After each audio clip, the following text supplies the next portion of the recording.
Hello students, आज हम एक नया टॉपिक स्टार्ट कर रहे हैं that is about atomic number and mass number of an element. तो let's start. Atomic and mass number किस तरीके से फाइंड आउट करेंगे। देखिए, जब इलेक्ट्रॉन, प्रोटॉन और न्यूट्रॉन की डिस्कवरी की गई उस टाइम पे हमने इस बारे में थोड़ी सी बात की थी कि जो इलेक्ट्रॉन नंबर है वो किसके इक्वल होता है, that is equal to the number of proton and also equal to the atomic number of an element. तो हम ऐसे लिख सकते हैं यहाँ पर कि atomic number of an element is equal to number of electron या फिर क्या कह सकते हैं, it is equal to number of proton। Okay, जितने नंबर ऑफ इलेक्ट्रॉन होंगे उतने ही नंबर ऑफ प्रोटॉन मिलेंगे और वो किसके इक्वल होगा, atomic number of that particular element. देखिए, जो इलेक्ट्रॉन नंबर है वो इन दोनों के इक्वल सिर्फ उस कंडीशन में रहेंगे जब हमारे एलिमेंट के ऊपर किसी भी तरीके का कोई चार्ज प्रेजेंट नहीं होगा। अगर चार्ज प्रेजेंट नहीं है, सिर्फ उसी कंडीशन में आप कह सकते हैं कि एटॉमिक नंबर जो है एलिमेंट का वो किसके इक्वल है, नंबर ऑफ इलेक्ट्रॉन के इक्वल। अगर वहां पर चार्ज प्रेजेंट है तो उस टाइम पे इन दोनों का जो नंबर है वो मैच नहीं कर पाएगा। तो इस बात का ध्यान रखें, जो एलिमेंट है उसके ऊपर किसी भी तरीके का कोई चार्ज नहीं होना चाहिए, यानी वो आयनिक फॉर्म के अंदर ना हो। अब देखिए, मास नंबर क्या होता है। Mass number of an element is equal to, ये किस किस के इक्वल होगा, it is equal to number of protons plus number of neutrons. Okay, ये किस किस के इक्वल रहेगा, जो मास नंबर है एलिमेंट का, ये number of protons plus number of neutron, दोनों को सम कर दीजिए तो वो किसके इक्वल होगा, मास नंबर के इक्वल होगा। और जो न्यूक्लियाई होते हैं उसके अंदर क्या चीज प्रेजेंट होती है, देखिए जैसे कंसीडर कीजिए ये कोई एटम है, ये न्यूक्लियाई है, न्यूक्लियाई के अंदर क्या क्या मिलेगा, प्रोटॉन एंड न्यूट्रॉन मिलेगा।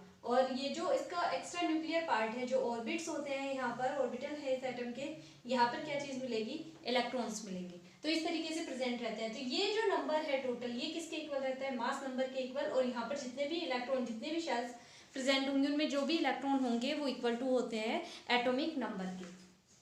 अच्छा, तो इससे एक चीज पता चलती है कि हम इसे सिंबलाइज कर सकते हैं किस तरीके से। देखिए, हम ऐसे लिख सकते हैं x z a। ओके, ये इसका स्टैंडर्ड सिंबलाइजेशन होता है कि हम कैसे कंसीडर कर रहे हैं x और इसके सबस्क्रिप्ट के अंदर है z और सुपरस्क्रिप्ट के अंदर है a। ओके, तो यहां पर देखिए x क्या है, where x is the element यानी एलिमेंट का क्या है, सिंबल ऑफ एलिमेंट लिख लें, सिंबल ऑफ एलिमेंट। z क्या है, z is the atomic number और a क्या है, a is the atomic mass.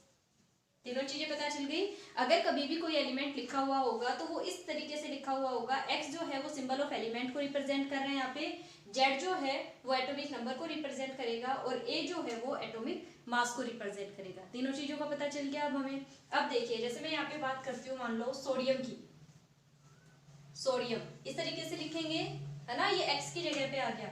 ये तो क्या हो गया, सिंबल ऑफ एलिमेंट, और इसका एटॉमिक नंबर होता है 11 और इसका एटॉमिक मास कितना होता है, मास नंबर होता है इसका 23। तो देखिए, x की जगह क्या ले ली, Na ने, और z की जगह क्या है 11 और a की जगह क्या है 23। तो ये देखते ही पता चल जाना चाहिए, अच्छा सोडियम है, ये सोडियम एलिमेंट है, 11 इसका एटॉमिक नंबर है और 23 इसका एटॉमिक मास है। तो इस तरीके से पता चल जाएगा।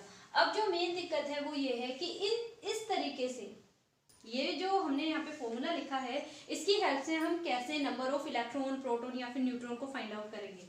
तो आप देखिए, जैसे ये एग्जांपल है तो यहाँ पे हम लिख सकते हैं एटॉमिक नंबर कितना है, यहाँ पर atomic number is equal to किसके होता है, नंबर ऑफ इलेक्ट्रॉन्स या फिर किसके इक्वल होता है, नंबर ऑफ प्रोटॉन्स।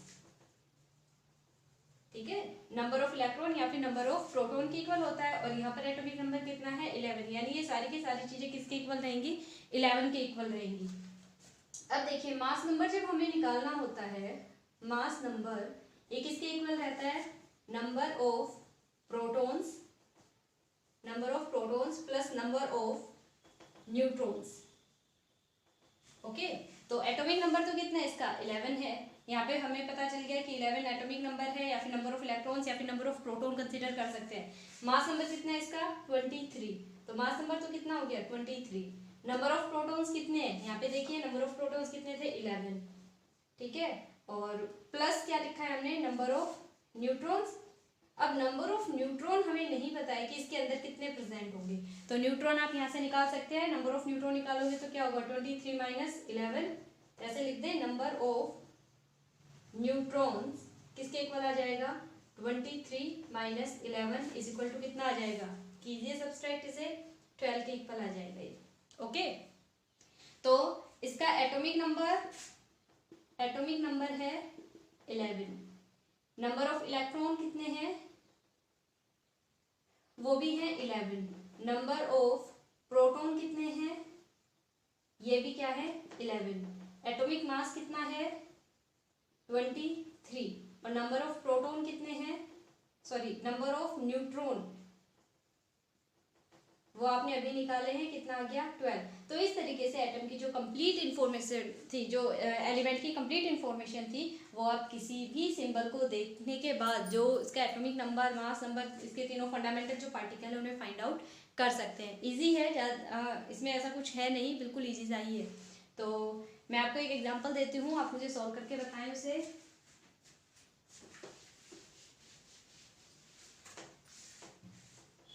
आप मुझे 2 एग्जाम्पल करके बताने वाले हैं। एग्जाम्पल नंबर फर्स्ट है यहाँ पर 17Cl35। ओके, इसके लिए फाइंड आउट करने वाले हैं आप। और सेकंड आप निकालने वाले हैं 4 बेरिलियम 9। इन दोनों के लिए आप मुझे फाइंड आउट करके बताएंगे नंबर ऑफ, यानी तीनों जो फंडामेंटल पार्टिकल्स है, number of proton, number of electron and number of neutron, तीनों चीजें फाइंड आउट करके बताएंगे। इसके लिए क्या क्या बताना है, number of proton, number of neutron and number of electron, कितने कितने होंगे। तो इन दोनों के लिए आप सॉल्व करें एंड देन उसके बाद कमेंट सेक्शन के अंदर मुझे कमेंट करके बताएं। अब इसी के अंदर मैं नेक्स्ट पार्ट और इंक्लूड करने जा रही हूँ, वो और देखिए। अब नेक्स्ट जो टॉपिक है उसके अंदर हम छोटी छोटी टर्म्स को डिस्कस करेंगे। फर्स्ट जो है वो है आइसोटोप्स। आपने पहले भी पढ़ा होगा आइसोटोप्स के बारे में। आइसोटोप्स क्या होते हैं, मैं यहाँ पे शॉर्ट में लिख रही हूँ, जब आप नोट्स बनाए तो इनकी कंप्लीट डेफिनेशन लिखिए। आइसोटोप क्या होते हैं, these are those elements which have same atomic number but different mass number।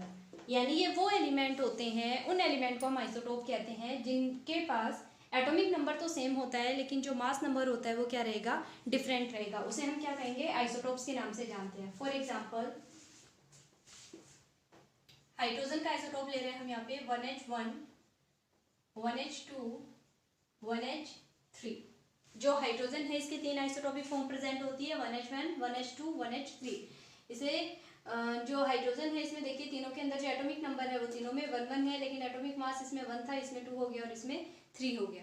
तो इसका जो एटॉमिक नंबर है वो सेम है, लेकिन जो एटॉमिक मास है वो क्या है, डिफरेंट है। इसी तरीके से क्लोरीन का एग्जाम्पल ले सकते हैं आप,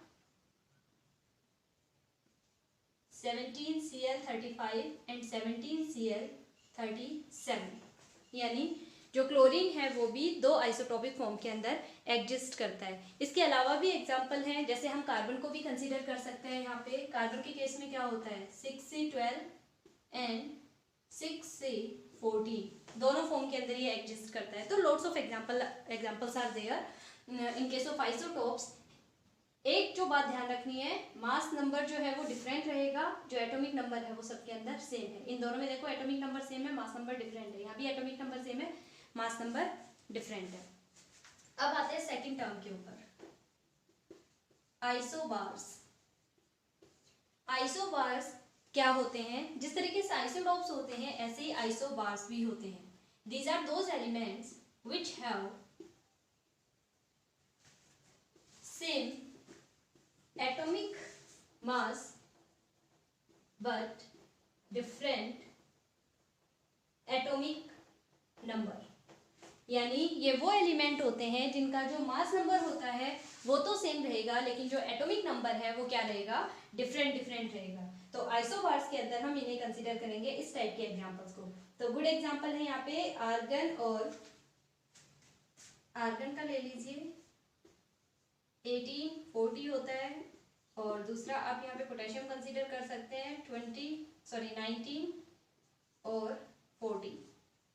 ओके, कैल्शियम को भी 40 ही कंसीडर किया जाता है, उसका एटॉमिक नंबर 20 होता है। वैसे इसका पॉइंट्स के अंदर आता है, लेकिन फिर भी कई बार इन्हें as a common example consider कर लेते हैं, जैसे कैल्शियम को भी इसी में कंसीडर कर लेते हैं। ओके, नियर अबाउट कंसीडर कर लेते हैं। तो देखिए इसके अंदर, अब इन तीनों के अंदर देखिए आइसोबार में जो एटॉमिक नंबर है वो इसमें 18, इसमें 19, इसमें 20, डिफरेंट डिफरेंट है, लेकिन एटॉमिक मास देखिए यहाँ भी 40, यहाँ भी 40 और यहाँ भी 40। एटॉमिक मास जो है वो सेम है, लेकिन एटॉमिक नंबर जो है वो यहाँ पर डिफरेंट डिफरेंट है। तो इन्हें इस टाइप के जो एलिमेंट्स होते हैं उन्हें किस नाम से जाना जाता है? आइसोबार्स के नाम से जाना जाता है। किस नाम से जाना जाता है? आइसोबार्स। नेक्स्ट देखिए, अब इसमें एक बार रब कर देती हूँ मैं।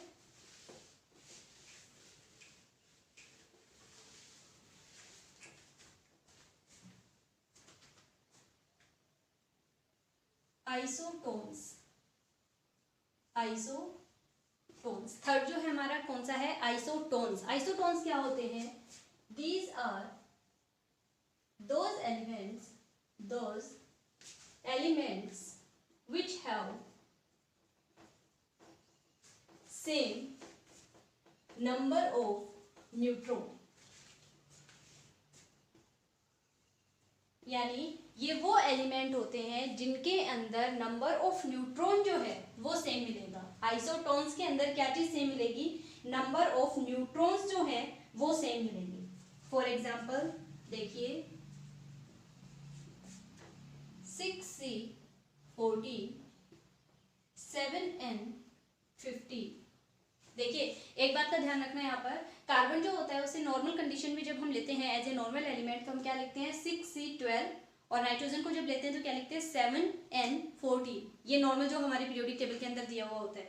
लेकिन इसके अंदर हमें आइसोटोन्स के बारे में बात करनी है, नंबर ऑफ न्यूट्रॉन, तो मैंने यहाँ पे इसके जो रेडियो एक्टिव एलिमेंट है वो कंसिडर किए हुए हैं, यानी इनका मास नंबर जो है वो देखिए नॉर्मल नहीं है, ये रेडियो एक्टिव एलिमेंट है। तो इसमें आप number of neutrons find out कर सकते हैं, दोनों ही केस के अंदर फाइंड आउट कीजिए कितना कितना आ जाएगा। तो इन दोनों में जब आप नंबर ऑफ न्यूट्रॉन निकालेंगे, in both cases number of neutrons becomes equal to 8। दोनों के अंदर ही जब आप देखेंगे तो जो नंबर ऑफ न्यूट्रॉन है वो कितना मिलेगा? 8 मिलेगा।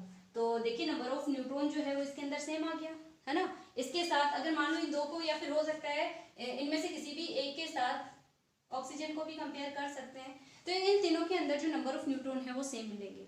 तो इस तरीके के एग्जांपल्स जिनके अंदर नंबर ऑफ न्यूट्रॉन जो है वो सेम होंगे उन्हें हम क्या कहेंगे? आइसोटोन्स कहेंगे। अब देखिए ये तो इसका नॉर्मल एलिमेंट है 8O16, जो ऑक्सीजन है वो इसी फॉर्म के अंदर मिलता है, लेकिन ये दोनों नॉर्मल स्टेट के अंदर नहीं है, अपनी रेडियो एक्टिव स्टेट के अंदर प्रेजेंट है। लास्ट जो है आइसो इलेक्ट्रॉनिक। देखिए जो यहाँ पर नाम है ना वो ही स्पेसिफाई करवा देगा, जितने भी वर्ड यूज किए उनके अंदर आइसो वर्ड यूज कर रही हूँ मैं। और आपको एक बात पता होना चाहिए कि आइसो जो है इसका मतलब होता है सेम।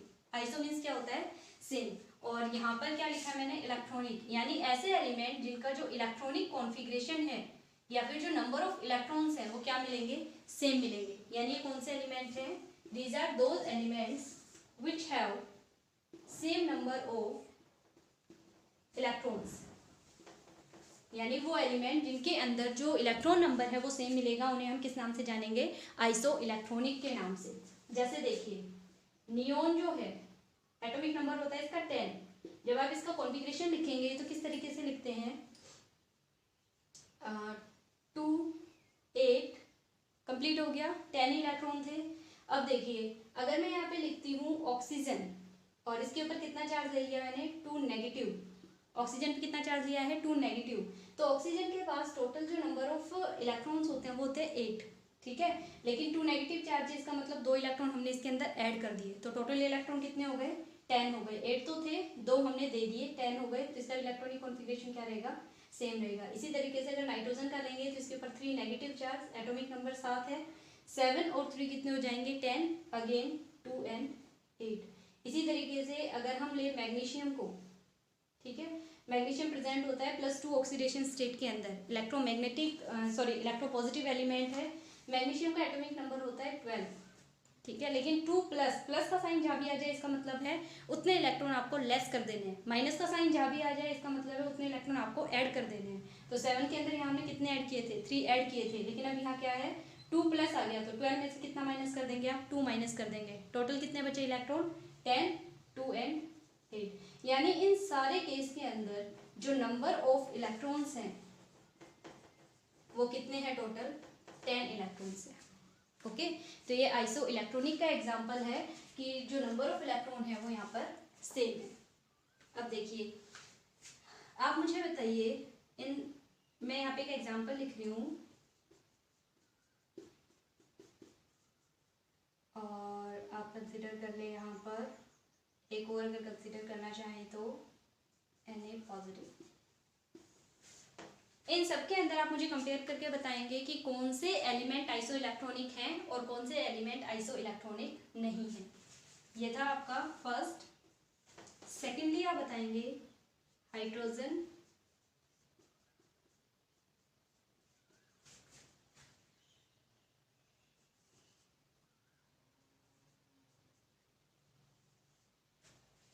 इनके अंदर कौन सा एलिमेंट आइसो इलेक्ट्रॉनिक नहीं है, क्या बताना है, इनमें से कौन सा एलिमेंट आइसो इलेक्ट्रॉनिक नहीं है वो बताएंगे। और फर्स्ट के अंदर आपको बताना है कि इनमें से कौन सा आइसो इलेक्ट्रॉनिक है। ओके, तो ये दोनों सॉल्व करें और कमेंट करके मुझे बताएं। एग्जाम्पल जो है नोट्स के अंदर इंक्लूड जरूर कर लें, इन्हें जहाँ भी आप अपने सॉल्व कर रहे हैं वहाँ पे इन एग्जाम्पल को साथ साथ करते जाएं।